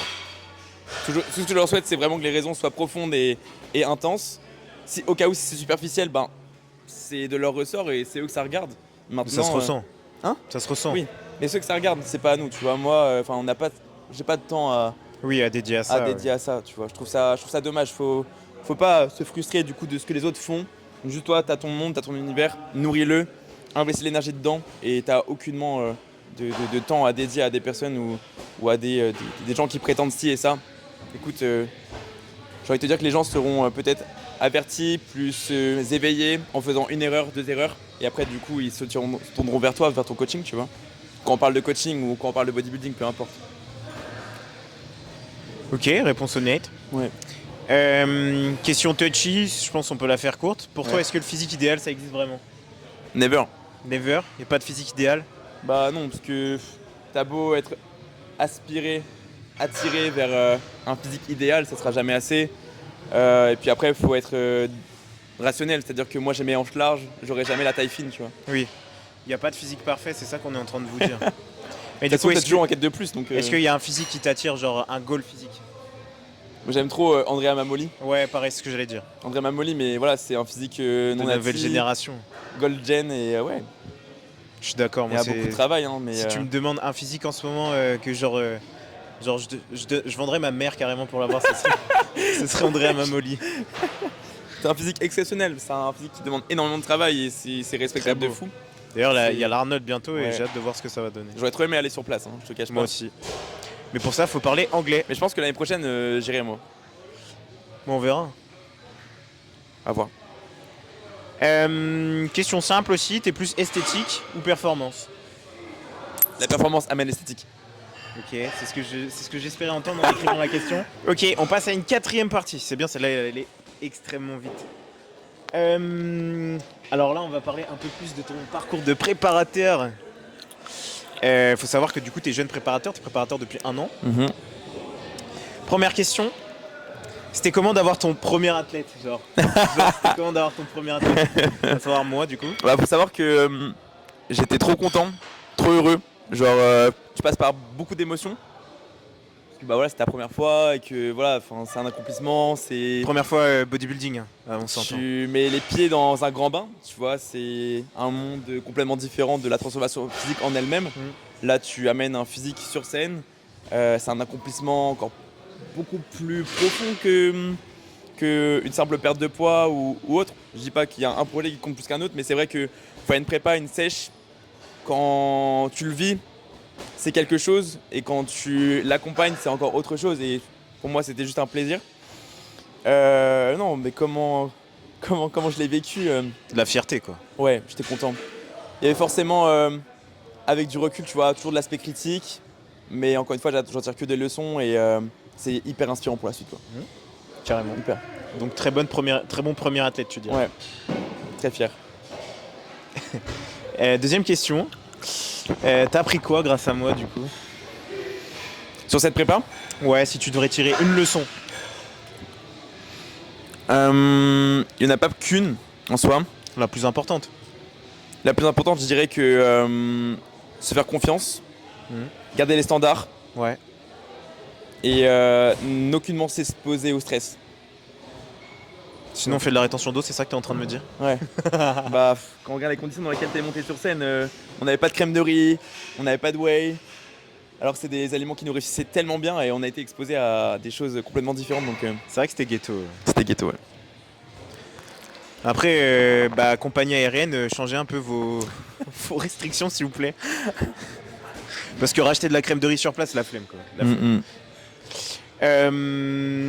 Moi, je pense que tu l'as abordé tout à l'heure, mais la troisième question, ça va être le pire moment que tu as vécu avec un athlète. Attends, répète. Le pire moment que tu as vécu avec un athlète. Le pire moment, c'est quand j'ai vu que t'avais spill un petit peu. Le matin même de WNBF. Ouais. On donnera pas la raison. Il s'est réveillé surexcité. Ouais, je monte sur scène. Bah non, en fait, il te reste 6h, 7h avant de monter sur scène. Il était là à 5h du matin, il en pouvait plus. J'avais préparé ses repas, j'ai tout préparé et tout. Et en fait, j'étais surexcité. Il retourne dormir, il se réveille full flotte. Horrible.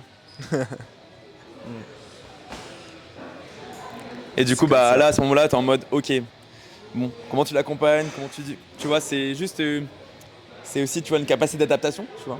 Ce que tu dois faire, qu'est-ce que tu dois conseiller, comment tu dois rassurer. Pareil, une fois, c'est quand tu avais pris un repas et que tu étais full pris au niveau du ventre. C'était lors de l'enregistrement, il me semble. Mm. Tu étais full ballonné, full pris. C'était en mode ah, c'était pas prévu ça. Après, on s'en est très bien sorti. Ouais. Communication, connaissance de soi. Euh, Est-ce que tu t'attaches à tes athlètes? De fou. De fou. Aventure humaine oblige. Hein. Bah, tu vois, toi et moi, ça, c'est un lien. Là, je sais que j'ai Evan qui arrive. Evan a sa sensibilité, ça va être hyper profond, tu vois, comme moment. Dès qu'il va monter sur scène, c'est obligé de chial. Il y a Pauline. Pauline, c'est. On travaille ensemble du coup depuis 2 ans. C'est une meuf incroyable. Enfin, une meuf. C'est une femme incroyable, hyper inspirante. Et elle est là, elle se bat. Et franchement, c'est une fille qui m'a toujours impressionné quand elle s'entraînait. Enfin, je m'entraîne dur, tu t'entraînes dur. Mais il y a quelque chose en elle, tu vois, où il y a encore beaucoup plus que ça. Tu vois, et je trouve que ça m'inspire énormément.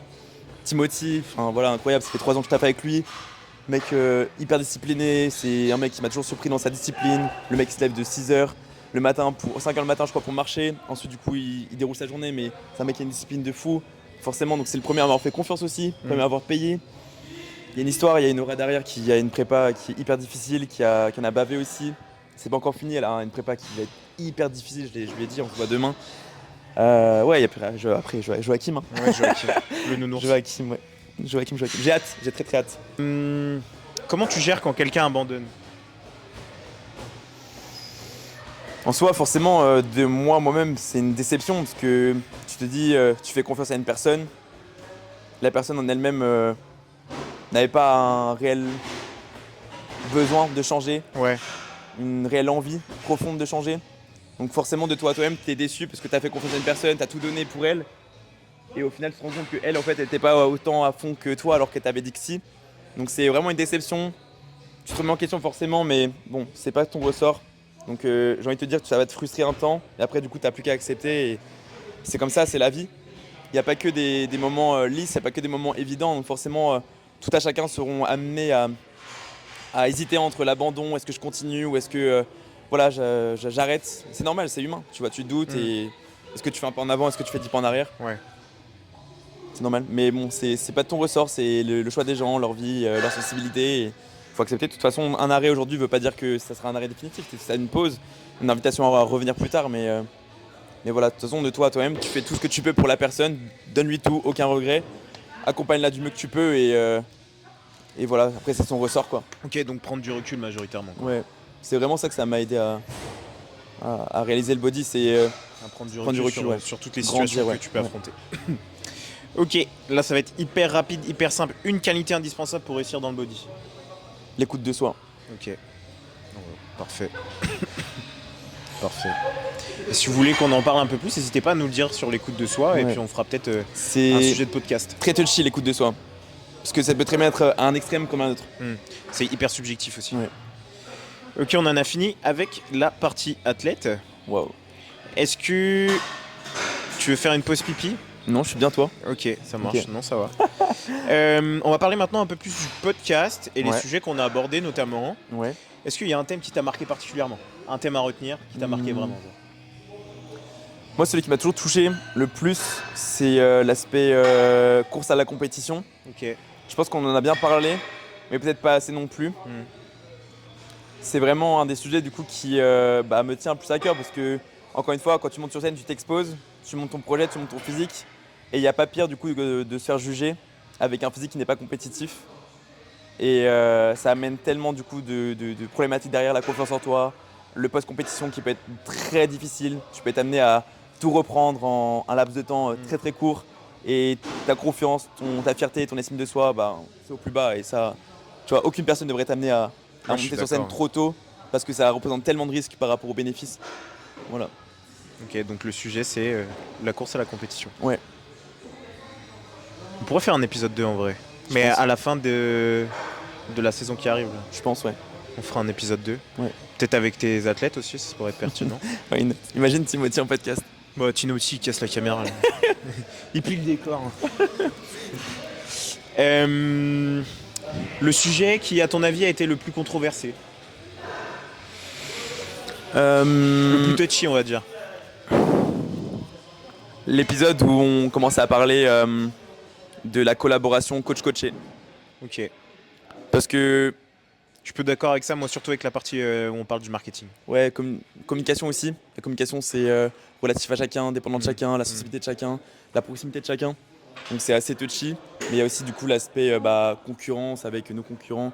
Même si j'aime à dire qu'on n'a pas de concurrence en soi, on a tous nos univers, on a tous là une raison d'être qui est justifiée. Tout ce qui compte, c'est de faire du bon taf et voilà, on attire la clientèle qu'on attire et terminé quoi. Plutôt bien répondu. Est-ce qu'il y a un avis que tu as changé depuis le début du podcast? Sur un des sujets, est-ce qu'il y a un avis sur lequel tu as mûri, évolué? Non? Non, La vision est restée la même? ouais, Ok, plutôt obtus, aucun regret. bonhomme. Ouais. Non, aucun regret, je pense qu'on a tout fait avec la manière. La seule chose que j'aimerais du coup qu'on fasse, c'est qu'on ait plus, tu vois, un tac au tac comme on fait là. Ouais, je suis d'accord, ça c'est pas mal. Mais encore une fois, c'est parce que je prépare les sujets. Ouais. Non, je rigole. Dernière question sur ce sujet-là, c'est quoi le message principal que tu veux laisser à chaque épisode? Peu importe ta situation de départ, tu peux y arriver en fait. C'est juste dans ta tête, c'est toi et toi seul. Genre, je vais pas pouvoir te bouger, tu vas pas pouvoir bouger qui que ce soit. C'est la personne qui aura décidé. Au moment où elle aura décidé et au moment où elle aura compris qu'il n'y aura pas de bon moment et c'est tout quoi. Ok, plutôt beau message. On pourrait en faire un slogan. Toujours plus. Je Je stresse de fou, hein. Je sais pas ce que tu vas me sortir à chaque fois. Là, on va rentrer dans. J'ai ma voix qui tremble en plus. On Je sais va pas si rentrer t'entends. dans le vif du sujet là. Là, c'est les questions spicy. Ok. C'est des questions spicy. Plus cash. Où va falloir vraiment être honnête de zinzin. Ça, là-dessus, je te fais confiance, y a pas de souci. T'as déjà envie un autre coach? Ouais. J'ai envié mon coach AJ Morris que j'ai choisi aujourd'hui. C'est un coach anglais qui a un niveau de progression dans son métier, c'est juste ouf. Pas tu vois. que.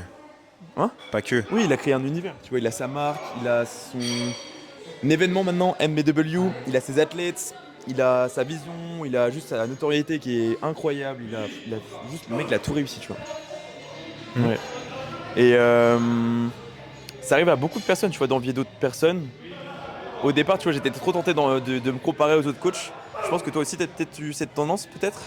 Pas forcément, tu te compares tout le temps à pourquoi est-ce que pour lui ça marche, pourquoi est-ce que lui il a beaucoup de clients, tu ok. vois. T'analyses. Ouais. Après, on n'est pas là pour parler de moi. Mais au départ, j'avais beaucoup cette tendance à me comparer parce que je suivais beaucoup de coachs. Et en fait, je me suis dit, mais en fait, ça me réussit pas. Donc j'ai supprimé tous les coachs français qui étaient dans mon entourage. Perte de temps. J'en ai gardé 2, vraiment 2, c'est tout. Et le reste, je suis pas. Pourquoi? Parce que sinon, je me compare tout le temps. Et dans les coachs que je suivais à l'époque, j'avais des coachs qui étaient là à 10, 15 années, même 20 années d'expérience. Et c'est cool, tu vois, c'est inspirant. Mais moi, j'avais toujours tendance à me comparer alors que je suis là en bas de l'échelle et eux, ils sont tout là-haut, tu vois. Et ça sert à rien de comparer ton ascension, tes résultats avec les leurs parce qu'ils auront toujours du coup des meilleurs résultats que le tien. Parce que du coup, eux, ils ont une clientèle qui est différente, ils ont une approche qui est différente, ils ont leur expérience, ils ont tout qui est différent par rapport à toi. Alors oui, c'est inspirant, mais faut pas te comparer, quoi. Oui, Et pas du le coup, même moi- chapitre. Ouais, exactement. Et j'avais trop du mal au départ avec ça et je comprenais pas pourquoi. J'étais trop frustré de ça. Et du coup, je me suis dit, en fait, arrête de regarder ce qu'ils font, juste fais-toi de ta vision, fais du coup tes missions. Ça, plus ça, plus ça va t'amener du coup à des résultats encore et encore et encore. Et jusqu'à en être là aujourd'hui, tu vois. Et je suis trop content d'avoir choisi ça. Et aujourd'hui, du coup, depuis 2 ans et demi, je suis que des coachs anglais. Parce que c'est ça en fait qui m'anime, c'est voir ce qui est fait, comment c'est fait. Si c'était en français, je pense que ça m'oppresserait, ça me stresserait et ça serait contre-productif pour moi. Maintenant, j'ai trouvé le fait qu'en anglais, ça me permet du coup de me dire que voilà, j'ai ça qui m'attend, j'ai cet univers-là qui m'attend, je peux faire ça comme ça et comme ça.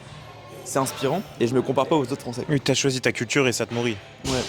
Non, Ça sert à rien de c'est te comparer. justifiable. Réponse courte, le milieu du body est-il hypocrite? Je pense. Ouais, beaucoup. Déjà, à partir du moment où tu pars du principe que c'est basé sur le physique, tu peux que être hypocrite. Je pense c'est. Il y a tellement de choses, mais oui, je pense. Je vais rester là. Joker. Est-ce que les réseaux ont détruit le naturel de ce sport? Beaucoup, je pense. Ouais. Ça a aidé énormément le bodybuilding. À son expansion. Ouais, ça a aidé énormément du coup à se développer et c'est trop bien. Mais il y a beaucoup de side effects négatifs quand même. Et encore une fois, moi ça me regarde pas parce que chacun fait ce qu'il a à faire. Mais tu sais qu'il y a des personnes tôt ou tard qui se diront en fait j'ai perdu un moment de ma vie parce que je ne me retrouvais pas dans ce que je faisais et je le faisais pas pour moi. Ouais, je me suis perdu. Ouais. Est-ce que tu as déjà douté de ton propre niveau? Je m'estime pas être à un niveau particulier. Je sais que j'ai moi mon physique.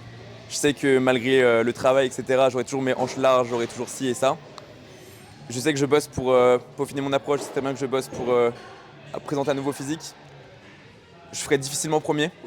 Je sais, et il faut être réaliste vis-à-vis de ça. Le process en lui-même est hyper enrichissant, hyper inspirant, et je sais très bien que du coup je referai une prep. Mais voilà, je concourrais bien évidemment pour faire un top, mais je resterai toujours réaliste parce que je sais très bien que ma génétique c'est pas la golden. Je suis pas dopé, je suis naturel. J'ai mes limites et je les connais, c'est tout. Vraiment, c'est de moi à moi. Je fais mes process. Si je fais une médaille, tant mieux. Et si j'en fais pas, bah écoute, tant pis. Mais juste me rendre fier, tu vois. Ok, belle approche. Si demain Instagram disparaît, tu fais quoi? Pigeon voyageur? Bah, en soi, alors ça serait une énorme perte pour moi parce que j'ai toute ma visibilité sur Instagram. J'aurais YouTube. Est-ce que c'est si Instagram disparaît ou est-ce que tous les réseaux disparaissent? Les réseaux, on va dire. Bah en fait, moi je vous ai voué à RBC. Tu vois, j'ai ma communauté RBC, j'ai ma petite niche ici, tu vois. Donc en soi, j'aurais rien à envier quoi. En soi, oui, ça changerait énormément de choses et je pense que c'est pour moi comme pour tous les coachs. De toute façon, c'est un vecteur de croissance les réseaux. Donc ça serait énormément déstabilisant parce que bah, c'est un outil de communication et c'est ça du coup qui te permet de montrer ce que tu fais et le sérieux de ce que tu fais. Mais ouais, ça serait à mûrir. Je sais pas comment on ferait, honnêtement. Ça changerait énormément de choses. Oui. C'est quoi ton rapport à l'argent? C'est très compliqué. Dans le sens où je travaille pas pour l'argent. En fait, tout le monde dit, mais en fait, c'est impossible. Mais j'ai plusieurs exemples. En fait, c'est très compliqué. Bah t'es obligé d'avoir un seuil de rentabilité tout de même. Je serais pas compris là-dessus. En fait, aujourd'hui, je suis dans une dynamique où financièrement, bah, ça va. Tu vois, j'ai pas à me plaindre. J'ai ma famille encore une fois qui est là si jamais j'ai besoin. J'ai aucune pression. Mes comptes bancaires, je les regarde jamais. Je regarde juste pour. C'est bien ça. C'est une chance incroyable. J'ai pas de pression à ce niveau-là, tu vois. Et c'est une chance. Genre vraiment, je le sais, c'est une chance et je pense que c'est pour ça que je suis aussi serein dans ma vie, c'est que je sais très bien que financièrement, ça va, tu vois. Donc je fais des trucs que aucun coach peut le faire, tu vois. Je coach gratuitement en présentiel, 2 heures, 4 heures dans la journée. 1 heure de coaching, c'est 50 € minimum. Tu fais ça x2, ça fait 100 balles, je te tire un trait dessus. Je fais ça genre 3-4 fois par semaine. C'est énorme. Oui, énorme. bah oui, c'est Une énorme. fois, j'avais fait un calcul.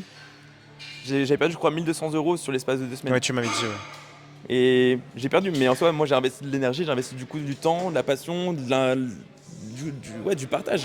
Et j'étais trop hype, j'étais trop content du coup d'avoir investi du coup de mon énergie pour tisser des liens avec mes coachés et leur apprendre, leur transmettre et puis avoir du coup les résultats qu'on obtient au fur et à mesure, tu vois. Il y avait même des personnes qui faisaient des déplacements depuis Lyon, depuis Paris, depuis Bordeaux, depuis Brest, enfin, ils faisaient la route quoi, ils faisaient la route pour moi. Et moi j'étais hyper reconnaissant de ça, tu vois. Donc est-ce que c'est une partie syndrome de l'imposteur et du coup j'ose pas mettre mes prix, j'en sais rien. Et je pars du principe où aujourd'hui, juste le simple fait qu'une personne est capable de venir à moi à la salle, je peux pas la faire payer, tu vois. Oui, je comprends. Genre juste je te remercie du coup d'être venu, c'est gratuit. Et de partager une vision avec Ouais. moi. Ouais. Et un moment surtout. Exact. Il y a plein de trucs comme ça, tu vois. Aujourd'hui, j'ai enlevé 4 personnes de mon coaching parce que leur manière de travailler, leur manière de communiquer me convenait pas. Ouais, te correspond pas. Je retire, tu vois. Et c'est triste, mais ta manière de travailler me correspond pas. C'est comme si tu demandes à un charpentier de faire un chantier sans marteau, sans tournevis, sans perceuse, tu vois. Donne pas à un coach de te coacher si tu communiques pas. Oui, non, mais oui, je suis La d'accord avec toi. communication, Ouais. c'est un Tu vecteur prêches un de convaincu. progression énorme. C'est ça qui peut t'aider à gagner tellement de temps, tellement déclencher du coup d'éléments dans ta situation. Parce que peut-être qu'une personne de soi à soi se dira que c'est pas si important, mais le coach lui verra tellement un axe de progression, un axe d'amélioration. Et ouais, je trouve ça trop dommage. Du coup, j'ai enlevé 4 personnes aujourd'hui. Je me suis dit, pas de soucis, c'est pas grave. Elle travaille pas comme moi je veux travailler. Je fais beau m'adapter, je peux pas tirer un trait sur mes standards qui me permet de travailler correctement, donc j'enlève, tu vois. Donc voilà, rapport à l'argent, voilà, c'est très simple pour moi. Ça sera très compliqué, je pense, pour beaucoup d'entre vous à percevoir, parce que je vis dans une aisance qui est. Je là. pense que c'est assez simple pour les gens qui comprendront ta situation, mais pas simple pour les gens qui du coup ne l'ont jamais vécu ou ne Ouais. le vivent pas à l'heure actuelle. Tu vois, j'aurais très bien pu garder des clients, les 4 clients, j'aurais très bien pu les garder. Ça me fait quoi? Ça me fait 100 balles par personne, 400 €, je tiens un trait dessus. Pour beaucoup de personnes, ça sera en mode, c'est du gâchis, mec, t'aurais dû garder ton argent. Bah non, je suis Oui. pas là pour prendre l'argent des gens, tu vois. Non mais c'est bien, j'aime bien ta vision, parce que ça rejoint la question suivante, qui est succès ou paix intérieure. Paix intérieure. Voilà. Mais la paix intérieure rejoint le succès. Arrête de détourner toujours mes questions. Mais non, mais c'est en réussissant ce que tu fais, ce que Oui. tu fais avec toi, que moi La je paix suis en intérieure, paix. c'est un succès en soi. Oui. Et le succès amène à la paix intérieure. Oui. Quand Pas tu auras toujours, du coup, mais cette oui. chance d'exprimer du coup ton savoir et de réaliser l'ampleur du coup de ce que ça prend et l'impact que ça a sur une vie, ça va tellement d'amener du coup de la paix intérieure, de la sérénité. Je trouve que c'est vraiment le plus beau cadeau de la vie, tu vois, je trouve. En vrai. La paix intérieure, je suis d'accord. Juste, non, mais de t'accomplir. Hein? De t'accomplir. Moi, je trouve que la paix intérieure, c'est vraiment le. Après, on est. c'est l'accomplissement qui m'amène ma paix intérieure. C'est le Graal, tu vois. C'est Gandhi. Tu vois, si imaginons du coup aujourd'hui, je coach mais j'ai pas des résultats, bah je serais pas en paix. Donc le succès Oui. fait Amène de ta moi paix intérieure. quelqu'un qui est apaisé. tu Ok. vois. C'est ta vision des choses. Ouais. Ok. Un peu plus perso ce coup-ci. Est-ce que tu serais le même sans la musculation? Tu serais le même Valentin Lecoq sans la musculation, tu penses? Non, jamais de la Non. vie. Jamais. Ça m'a appris tellement. Tu vois, le décès de mon père, tout ça, j'aurais été vraiment, je pense, comme une personne qui n'avait pas été exposée à la musculation, au bodybuilding, à la douleur. Ouais. Je pense que j'aurais jamais ce recul sur le processus, sur la vie, sur tout ça, si j'avais pas eu le bodybuilding. Je pense que j'aurais été comme une personne lambda, sans Plus être fragile, exposée. plus et, sensible émotionnellement. Ouais, c'est ça. Moins mature aussi peut-être sur la perception des Je choses. pense, ouais. Je pense Plus que j'aurais été toujours exposé, ce gars un petit peu naïf, un petit peu. Ouais, un Exposé. petit- Hein? Exposé. Exposé, ouais. Comme mon petit frère, tu vois, mon petit frère, quand moi j'étais à ce stade avancé dans la maturité, bah, mon petit frère était exposé, bien évidemment, il y a l'âge. Mais j'étais en mode, tu vois, je comprenais pas mon petit frère. Parce qu'il faisait du bodybuilding, mais à moitié, il était à moitié dedans. Et je dis, mais mec, tu fais du bodybuilding toute la journée, du coup, tu t'entraînes dur. Et tu vas me dire que des événements te touchent à ce point, juste gagner en maturité, tu vois. J'étais peut-être un peu dur avec lui à ce moment-là. Mais bon, je me dis que parfois, tu vois, le fait d'être dur, ça amène aussi ton entourage à se durcir aussi. à se durcir à aussi, et s'élever. puis à s'élever. Mais ouais, Pas toujours. il y a ceux qui comprennent et ceux qui comprennent pas. Pas toujours, je confirme. Mais j'ose espérer que les gens comprendront. Pas toujours.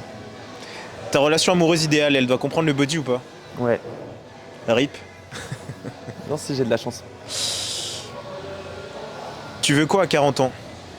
Un truc que tu veux majoritairement. Être connu en tant que préparateur français. Ok.